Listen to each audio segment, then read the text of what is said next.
In today's chapter, we witness one of Sung Suho's summons, Baru, growing increasingly agitated. The usually composed ant flitted through the sky in erratic circles, his wings buzzing with distress. His voice, thick with worry, cut through the tense air as he called out in frustration. "Oi, the fly over there. The young monarch won't come back just because you're flying in circles. Calm down a little." The voice belonged to an enormous lizard standing below, its reptilian eyes following Baru's chaotic movements with a hint of exasperation. But Baru, overwhelmed with anxiety, paid no heed to the remark. His golden eyes, usually sharp and confident, shimmered with unease as his claws trembled midair. "You're such a cold-blooded reptile." Baru's voice cracked as he shouted, his emotions spilling out. "We don't even know where he is right now. How am I supposed to calm down?" His frantic wings slowed as the weight of his fear took hold. His body sagged slightly, his voice growing softer, almost pleading. "Young monarch, I'm so worried that I can't sleep." Standing nearby, Essel observed the scene with concern evident in her furrowed brows. She understood Baru's distress all too well. It had been 2 weeks since the young monarch had stepped into the gate, 2 long weeks without a word, without any sign of his safety. Letting out a shaky breath, she finally spoke, her voice laced with unease. "I understand why Baru is acting like this, since it's been 2 weeks since the young monarch entered the gate." The giant lizard let out a low hum, its deep voice reverberating through the space as its tail flicked slightly. "I guess you're worried about him too." Essel turned to the lizard, her expression serious. "Don't you think you're being too cold? Aren't we all on the same team?" The reptilian creature regarded her with an almost amused snort before responding in a calm, assured tone. "Are you sure you guys even know the young monarch? I get why you treat him like a child when compared to someone as great as the Shadow Monarch. But I have never met the Shadow Monarch before." Its gaze grew more solemn, its voice firm with certainty. "What I do know is that even if he bleeds, if his bones are broken, and if he's pushed to the limits of his mental strength, he still won't give up. No matter what trials he might face, I'm certain he'll make it out alive." Baru's wings trembled as he lowered his head, his voice barely above a whisper. "Reptile?" Essel clenched her fists and nodded, as if drawing strength from the lizard's words. "You're right. We have to trust him." Meanwhile, deep within the gate, Sung Suho surged forward, his body a blur as he launched a powerful punch at his opponent, his past self. His eyes burned with determination as he let out a furious roar. "Do you think I'll just let you keep killing me?" But before his fist could connect, the past Suho moved. His response was swift, effortless. One punch, one devastating strike, and everything went dark. Suho's body crumpled, life slipping away yet again. When his eyes opened, he was standing once more. But this time, before him stood another version of himself, a child. Suho gritted his teeth, his body aching from the countless deaths he had endured. "I've given up on counting how many times I've died," he muttered under his breath. "Although I keep dying, I discovered something after seeing their status windows." His gaze flickered toward the small child standing before him. The boy, with an eerily calm expression, lifted a tiny hand. In the next moment, an invisible force crushed Suho from all sides. He didn't even have time to react before his body was torn apart once again, his consciousness fading into oblivion. Upon his next revival, Suho clenched his fists, determination hardening his resolve. The one who rips people apart using psychokinesis is the baby me. A translucent system window materialized before him, displaying crucial information. Skill, Ruler's Authority LV, Max. Even though you are not personally touching physical objects, you can physically move them. Suho's breath hitched. His past self, a mere child, wielded such overwhelming power. If he wanted to survive, he needed to find a way to overcome himself, literally. Suho continued analyzing the situation, speaking to himself in hushed whispers. He possesses the max skill level for Ruler's Authority. Additionally, the person from whom I received damage just from physical contact is me, back when I was going through the tutorial. Another system window appeared before him. Name, Sung Su Cho. Level, 99. Class, Soul Striker. Suho exhaled sharply, frustration evident in his expression. He's a level 99 monster. Damn it. As he lay on the floor, respawned once again, he groaned in frustration. Pushing himself up, he broke into a sprint, dashing through the dimly lit alley of the dungeon. Damn it. I couldn't get to any new places that time around either. Over countless deaths, Suho felt himself growing accustomed to fear. He had been killed in every possible way, torn apart, crushed, annihilated, but with each failure, his resolve only hardened.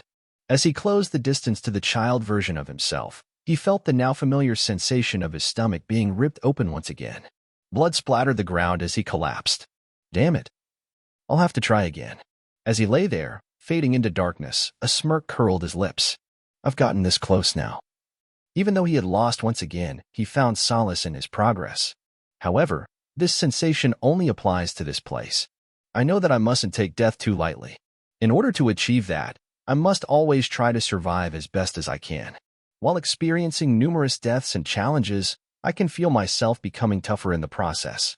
Determined, Suho began using his own blood to map out the dungeon floor, marking the paths he had already explored. Every step he took was carefully recorded, ensuring he wouldn't make the same mistakes. I've gone through almost every part of this dungeon. There's only one place left to go. His eyes locked onto the unexplored area. That's the only place I haven't been to yet.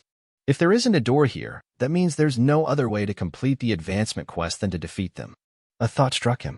On second thought, it's strange. I'm running into them faster each time. As he cautiously moved forward, he saw it again, his younger self, the child Sung Suho. Suho narrowed his eyes. See? He's appeared again. It's like he's trying to prevent me from going in this direction. Without hesitation, Suho charged at his past self, ready to break through the seemingly endless cycle. He thought to himself, Ruler's authority uses an invisible hand. That means if I cover my surroundings with Ruler's authority as well. He activated his own Ruler's authority, using it as a shield. As expected, the child's attack was neutralized, allowing Suho to detect its force and dodge just in time. Instead of counterattacking, Suho leaped high into the air, bypassing the child entirely. As the young Suho turned toward him, Suho swiftly removed his jacket and threw it over his younger self's face, momentarily blinding him. As soon as his feet hit the ground, Suho's eyes widened in realization. Yes. That passageway over there. That's the only place I haven't gone to yet. His heart pounded as he sprinted toward it, whispering under his breath, please. And then, finally, he saw it. A door. It's a door. Suho finds himself in a tense and dangerous situation. As he runs toward the door, he suddenly feels the presence of someone. Not just the child version of himself, but another version from the past. Present Suho, realizing this, curses under his breath, knowing that the other version of him is closing in fast. As the past Suho approaches, the present Suho rushes to the door, determined to get through before the other version of himself can stop him. I must get through that door quickly, he mutters, fully aware of the consequences if the Soul Striker reaches him. The pressure builds as the past Suho nears, moving at an incredible speed. In a desperate move, Suho sprinted toward the door, his breath coming in sharp gasps. His mind screamed at him to hurry. This was his only way out. But just as he reached the door, a chilling presence loomed behind him. Damn it, the other one's coming. Suho muttered, his body tensing. Before he could react, past Suho arrived at terrifying speed, closing the distance in an instant. The air between them crackled with intensity as their eyes met. There was no hesitation in past Suho's gaze, only pure, ruthless intent. Suho clenched his fists. If he hesitated even for a second, it would all be over. I must get through that door quickly. He didn't wait for past Suho to make the first move. In one fluid motion, he grabbed the handle and swung the door open. As past Suho lunged toward him, Suho threw himself inside and, with every ounce of strength, slammed the door shut behind him. A heavy silence followed. Suho leaned against the door, his chest rising and falling rapidly. Sweat dripped from his forehead as he caught his breath. He can't come in here, can he? For the first time in what felt like an eternity, Suho allowed himself a moment of relief. But he knew better than to let his guard down. This isn't over yet. His gaze shifted toward the room ahead. What's important now is who's in here. From everything he had seen so far, there was a high chance that another past version of himself was inside. But which one? Could it be me from the first half of the tutorial? Or maybe me from back then? But if neither of those were the answer, then who in the world could it be? A shiver ran down his spine. Slowly, he turned, his instincts screaming at him. And then he saw it. A figure stood in the dimly lit room, gripping two swords. His posture was firm, his presence suffocating. The moment Suho laid eyes on him, his breath caught in his throat. This person looks strikingly similar to Suho, but it's not the past version he expected. Instead, Suho sees someone who looks like his father, Jinwoo. But there's confusion. This figure doesn't quite resemble the Jinwoo, maybe future Suho. Hey guys, I am a bit confused here. I have to admit, I'm having trouble figuring out exactly who this is. It's tough for me to tell the difference between the designs, so I'm a bit confused myself.